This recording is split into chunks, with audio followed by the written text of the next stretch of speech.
family.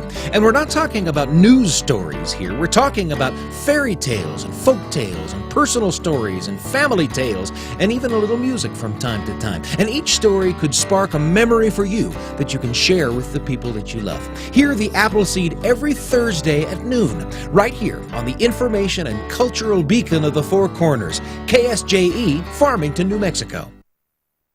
Tune in for Philosophy Talk, the program that questions everything. Except your intelligence. Coming up, the 2021 Dionysus Awards. For the most thought-provoking movies of the past year. What does it mean to own something? Can divine justice be cruel? What makes us who we are? How long can you drive in a snowstorm? How much history can you pack into one room? The 2021 Dionysus Awards. Next time on Philosophy Talk.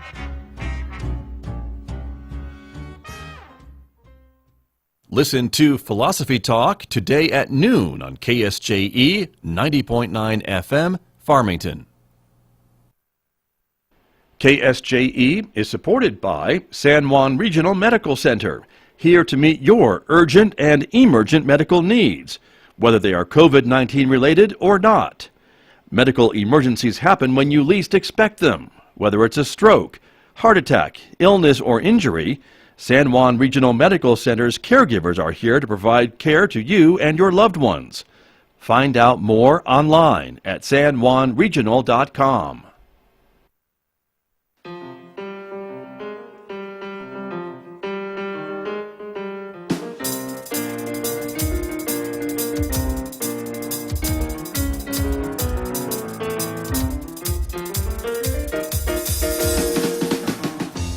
Ten minutes past 8 o'clock on this Tuesday morning, August 3rd, 2021. Good morning, everybody. I'm Scott Michlin, and thank you for tuning in to KSJE 90.9 FM over the air, of course, here in San Juan County, 103.3 FM over the air in Durango, Colorado, and streaming everywhere else at KSJE.com, and that includes your smart speaker. Welcome also to our viewers who are watching this visual radio program. We are streaming live this morning to the KSJE Facebook page, our YouTube channel, and our Twitter account. We're glad that you were with us this morning, everybody, because coming up, our topic is healthy babies, and this is National Breastfeeding Month, so we'll be talking a bit about that. It is part of KSJE's commitment to C.H.I.C, which is the Community Health Improvement Council of San Juan County. A representative from C.H.I.C is with me every month, and so this month we are focused on healthy babies and breastfeeding. Later on this hour, we'll be checking in with Amber Francisco over at the Farmington Regional Animal Shelter. She'll be talking about some of the adoptable pets who are available this week, including, look at that stunning cat on the screen right now. That's Leo, who is available at the shelter this week. Don't forget, of course, we invite you to connect with all of our social media pages and platforms, Facebook, YouTube, Twitter, and we're also on Instagram as well. Let's talk about the weather forecast, shall we? It is a nice, cool, sunny morning here across San Juan County, 66 degrees in Farmington at the moment. We are expecting a mostly sunny day today, except for later on this afternoon, maybe this evening, when things will cloud up as we have seen, and that brings with it a chance of an isolated shower or thunderstorm later on. 89 for a high today, 58 and clearing overnight, mostly sunny and drier for the next several days. Take a look, and warmer weather too. 94 for a high on Wednesday and Thursday, 96 for a high on Friday, 92 and sunshine on Saturday, and overnight lows, as you can see, in the mid to lower 60s. Well, let me introduce my guests who are here with us this morning, as I mentioned, part of our commitment to C.H.I.C, and as we celebrate and commemorate National Breastfeeding Month in the month of August. Pip Howard is here. She is with Firstborn, Northwest New Mexico Firstborn. Great to have her back on the program. Good morning. Good morning, Scott. Good to see you. Also, Monica Esparza is with us. She is Executive Director of the New Mexico Breastfeeding Task Force. Good morning to you. Good morning. Thank you for having me here. Thank you both for being with me as we connect virtually today to talk about this event for the month of August. And Pip Howard, you and I have been talking about healthy babies and breastfeeding. We won't admit how many years it's been that we've been talking about this, but it's an important topic. And to have a whole month set aside to educating New Mexicans and everyone else around the country and around the world is an important thing, isn't it? It's a very important thing. And talk to me about the work that you do with Northwest New Mexico Firstborn, because that is your mission, is it not, to help new moms and new families with their babies? It is exactly our mission. And we have Northwest New Mexico Firstborn we have an office in Farmington and another office in Gallup and another office in Zuni. And our mission is to provide home visiting, or at the moment virtual visiting services, to all first-time parents and first-time parents or not first-time parents, but people for whom it is the first time they will actually be raising a child. So if they lost one previously, or also families who have, it's been 10 years or more. So anybody who is effectively a first-time parent. There's no requirements for documentation. So it doesn't matter where you're from, but if you're living in San Juan County or Gallup, McKinley County, we can provide services for you. Right, which is wonderful, and I know there's a lot of folks who take advantage of that, but still others who maybe haven't gotten the message, which is why you do so much outreach about the programs that you offer. Yeah, we do a lot of outreach. I teach childbirth classes, and I encourage anybody who signs up for the classes, for instance, I'll share the information about classes both in San Juan and McKinley County, and since we're online, it's virtual. Sometimes I've had people come to classes from El Paso, from Phoenix, from Albuquerque, from Santa Fe. So with being virtual, the great thing about being virtual is that I can reach a much wider audience. And then some people will sign up for the program. There's no requirement they participate in our program, but our program provides education, support, and swag during the prenatal period. And just recently, we have started adding services. Instead of just up to 3 years old, now we have services for children up to the age of 5. Wow, wonderful. And speaking of virtual events, you have one actually planned for tomorrow that we can talk about briefly, because this is something that you've been doing since you arrived at Northwest New Mexico Firstborn, of providing these kind of Facebook Live events.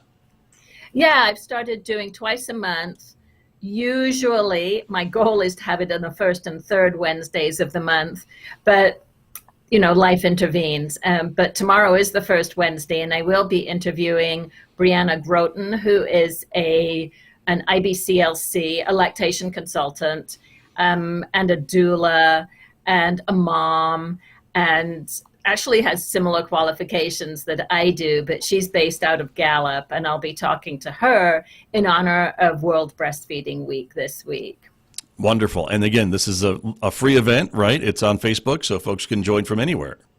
It's on Facebook Live on the Northwest New Mexico Firstborn homepage, and it's Facebook Live from noon to 12:15. So it's just a really short little piece of time, and I've been doing this since the beginning of the year, and I do try to do twice a month. And next week, I'm going to try a new adventure, and that is to do it from the county fair, where we'll be having our breastfeeding booth. And that's going to be a total experiment. We'll see how that works. Very good. Well, I wish you well, because as you and I know for sure, technology can be fickle sometimes, but I bet you'll do fine.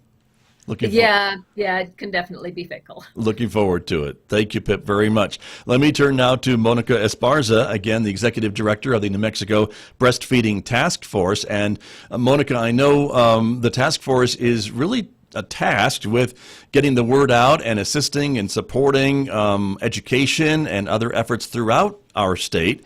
And so can you talk to me a little bit about that mission that you have on a statewide level? Yes, so our mission is to support environments to create communities where breastfeeding is a cultural norm. So what we do is we do partner with everyone, because everyone plays an important role. That includes communities, healthcare providers, healthcare centers, hospitals, workplaces, families, to support everyone that is a new parent that is wanting to breastfeed or chest feed, so that they can achieve their own breastfeeding or chest feeding goals. And so this month is our month, right? It's the month where we we celebrate and we honor and we partner even more so that we can spread the word and create awareness and advocate for families so that they can have that support that they need to create, to reach their own breastfeeding and chest feeding goals. We've been doing this for quite a while. The coalition has been around for over 30 years, and I've been with the coalition for over 10 years. So this is something that's not new to us, but what is new is that about usually it used to be World Breastfeeding Week. It's celebrated on an international level across the world, and it was celebrated the first week of August. And now, about 3 years ago, it became National Breastfeeding Month, where here in the U.S. We take the whole month to celebrate and create that awareness and just bring. Start talking about the barriers that exist and how we as a community can start breaking them down. And now this year will be the first year that our governor proclaimed August as New Mexico Breastfeeding Month. So we are super excited to celebrate that. Across the state, we partner with our local chapters. One of them is the Four Corners chapter. And we have chapters all across the state that will be doing in-person events, drive-by events, virtual events. And we also do a lot of social media marketing and promotion to just continue to bring awareness about the health benefits and the impact that families have when they are supported to reach those goals. We also start bringing awareness about the barriers that exist. For example, going back to work is a big barrier. How can we as a community support our families so that they can be able to continue to provide their babies first food? We partner with healthcare centers and pediatricians and OBs and talk about how they can play that role, what role they can play to support families. And of course, our partners like Firstborn, like our chapters, like we are going to be speaking at the New Mexico Birth and Reproductive Justice Summit over the weekend, and just continuing to speak about the benefits, about celebrating families and honoring families that are continuing to reclaim their traditions, to provide their babies first milk, to fight and overcome those barriers that are many, and including and providing that education and helping people know about the resources that exist. Very good. And talk to me a little bit about, again, the education. And Pip Howard, you can chime in here too, because I know, as we talk about, the word has been going out for a long time about the benefits of breastfeeding, and yet there are still maybe moms who are hesitant or uninformed about those things, or just maybe a little concerned about breastfeeding with their babies. Monica, Pip, who wants to take that question on? So I'll take it. Okay. I feel like it's more about just being concerned about the barriers that exist. Like families that are going back to work, a lot of the times, sometimes they have to go back to work really early. And so not being aware of the laws that exist to protect employees when they go back to work and they need a place to pump. And New Mexico has very comprehensive laws that support working employees that are also needing to pump in the workplace. Sometimes it is just, not being aware, for example, of if they need to take a certain medication, not being aware of whether it's going to be okay to continue to breastfeed. So it's having those conversations with their providers. It's, if you have multiple kiddos and taking them to school and to other functions, just being able to navigate those systems of of continuing to breastfeed and all the other pieces that fall into place that we as moms have to overcome and do, because we are always carrying like 20 plates in the air at the same time. Well, that's very true. That's very true. Pip Howard, what about your work here with Northwest New Mexico Firstborn? Is it more about just reminding moms about the legalities and their rights and things like that, or are there some moms who still aren't sure of the medical reasons, the scientific reasons, the data-driven reasons to breastfeed their children? Well, I think in the past year there has been some additional fear related to COVID. People are worried about the effects of COVID. And then in some instances, especially early on, moms and babies were physically separated, which made it much more difficult for moms to breastfeed. I think in general, though, I totally agree with whatever Monica said, but additional barriers are that many moms are afraid, is my baby going to get enough? Because we live in this world where everything is measured, everything is quantified. And then we say, just breastfeed, your baby will be great. And it's, there's a fear that, and it's so, I see it a lot with moms, that they're afraid that they're not giving their babies enough to eat. And then other things that can create difficulties also are making sure that the baby is latched on to the mom correctly, so that the breast and the baby's mouth come together correctly. I use in my classes, if you'll excuse me for a moment, I will show you what I do in my classes. Here's my giant boob, and then the baby is like Pac-Man and has to get a really big mouthful of breast. Of course, that's not what you see in a lot of pictures of breastfeeding, and people are maybe not always aware of how important that little piece is. And then often the adjustment is very small. But if a mom is having a lot of pain when she's breastfeeding, she may give up. Right. And that's where you can come in to help and see what's going on, I suppose, right?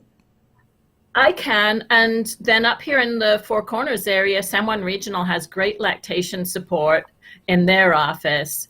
They are doing in-person support, and that's where I used to work, doing in-person support. And there were many moms who I think would not have succeeded with breastfeeding had it not been for in-person support. But that said, I've also done virtual support. And as long as I can see enough of what's happening and I'm able to make some suggestions, I've had moms who said, oh my gosh, just talking one time and getting some pointers about how to position my baby made a whole lot of difference. And I wanted to also touch on something, that little segment you had as a kind of commercial, that Health in a Heartbeat that talked about the microbiome. In the gut, in your gut, that's right. That is, breast milk assures, if a baby is fed only breast milk, especially at the very beginning of life, that can help build a really healthy microbiome.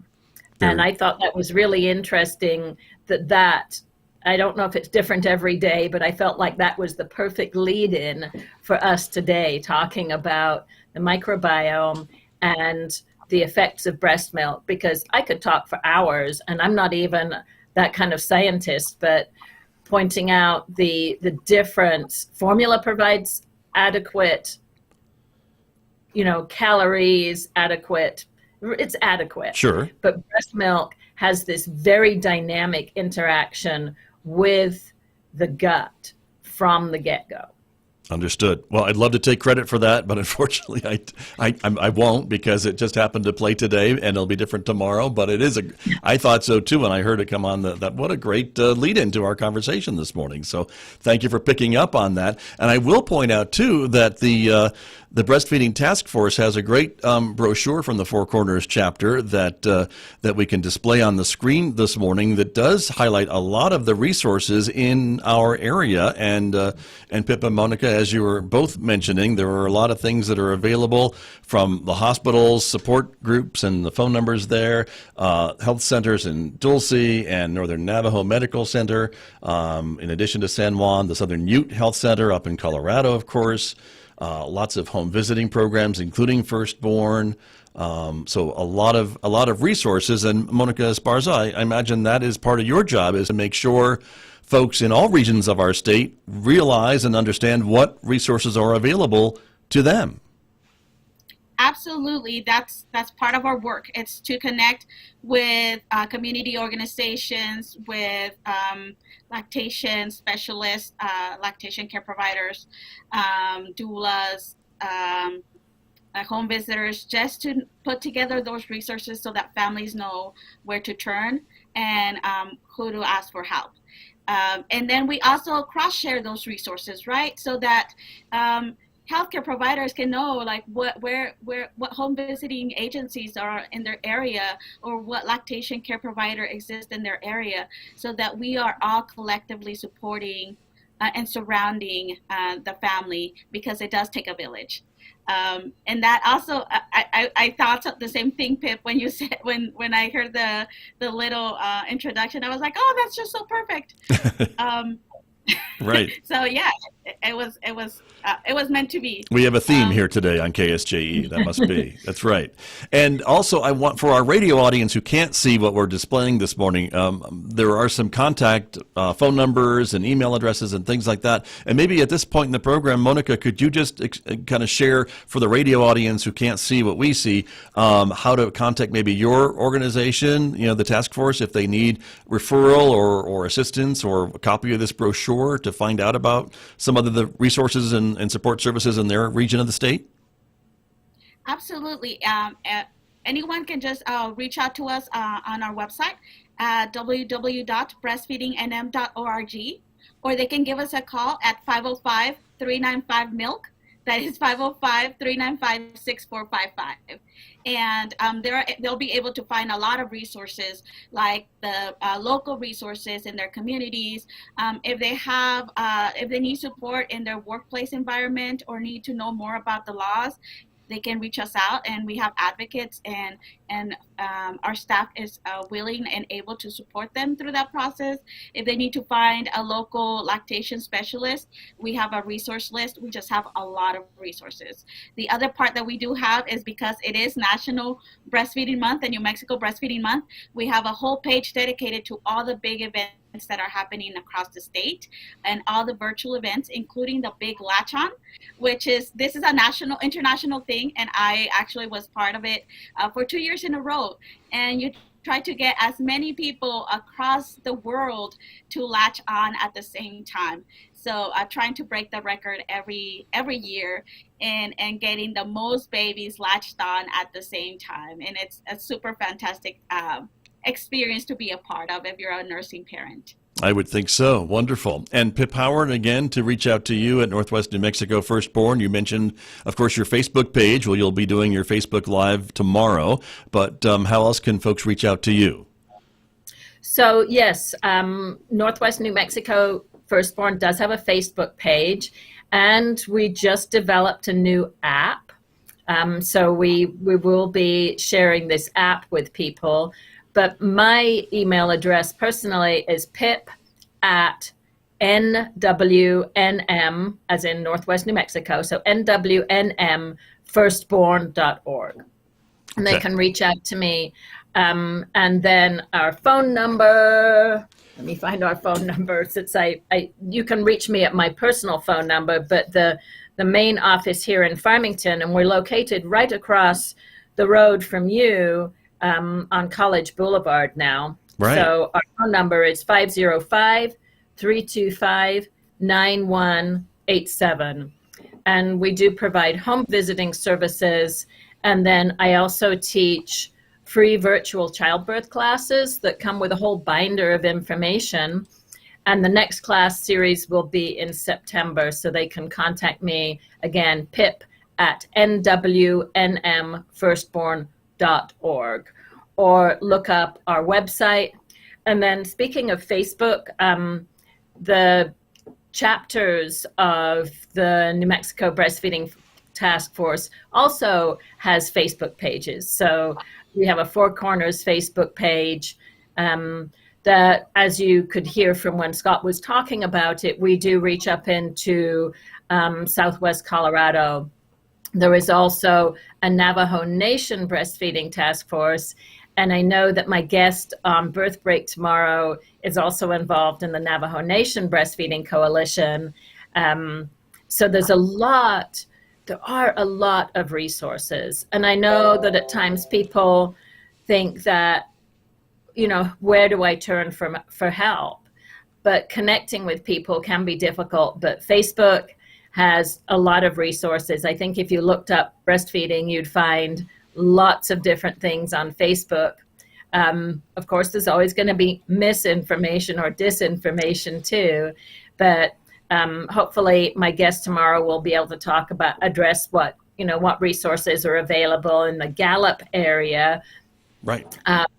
And then Firstborn has an office in Zuni also. Good to know. Very good. And as I always tell people, when you're looking at things on Facebook, please consider the source and or the internet or anything else, and consider the source, and that can help maybe discern whether information that you're getting is maybe reliable or not so reliable. But that's some great advice. As we come to the end of our conversation this morning with both of you, I just wanted to talk again about kind of the larger thought about breastfeeding. And it seems like to me in our society, we're becoming more and more accepting, and these laws and these rights that women have are important things to remember, that folks do have the right to breastfeed. And in fact, even here at San Juan College, I was noticing there's some construction work at an office down the hall from the radio station, and I was told it's going to be a new lactation room for moms. So the college is starting that process, and I'm sure there'll be more scattered throughout campus. So I think it's just a step in the right direction. Wouldn't you agree, both of you? Absolutely. I am excited to hear that there's construction happening. A part of our partnership with San Juan College was to support them in through this process of identifying spaces and really understanding what needs to be in a space so that it can be a lactation space. So I'm excited that this is moving forward. And that's kind of what we do. We do provide technical assistance to businesses that are looking to be more supportive of their employees. So the more that we see it, the more that we support families, the more that we're going to see it, the more that we see it, the more that it's going to become normal. And the more normal it is, I think less barriers will start becoming. Right. Thank you. Pip Howard, I mean, again, this is all positive steps in the right direction, right? Yes, it's great. And it's actually one of the representatives from New Mexico Breastfeeding Task Force, who was a student up at the college, who really pushed for this change. Because while there are laws protecting new moms who are employees, when you're a student, that was a whole different thing. And she pushed for the college to provide spaces because it's a big campus. And it was difficult for women who were trying to breastfeed, especially if it was their first time and they were in school. It was very difficult for them to find locations. And I believe there are well over half a dozen locations being developed on the campus to provide to fill that niche. Right, and I think you're right about that. And to be clear, and it's important, I think, for the audiences to understand, a restroom just doesn't always cut it at all, right? It's not appropriate. I was going to say the same thing, Pip. We are talking about our baby's milk, our baby's food. And so would you eat lunch or prepare a sandwich in the restroom?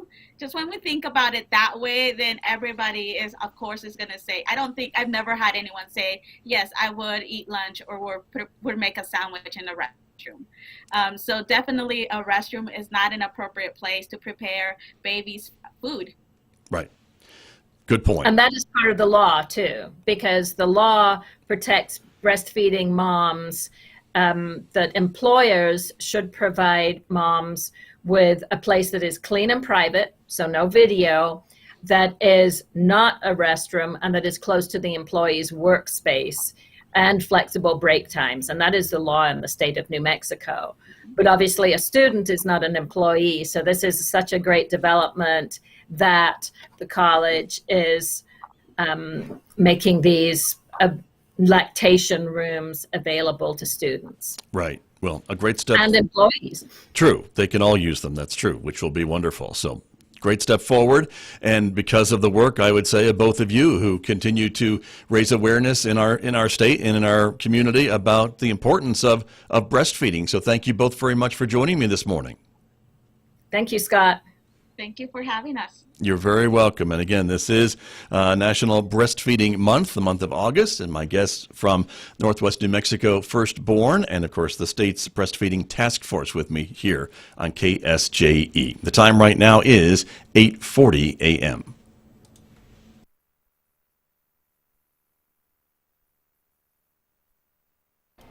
KSJE is supported by Sandstone Productions, bringing live theater back this summer. Saturday, August 7th at 8 p.m., Artrageous, the troupe of artists, dancers, and musicians, featuring the Artrageous Splatter Station, making one-of-a-kind wearable art. Find out more online at fmtn.org/artrageous.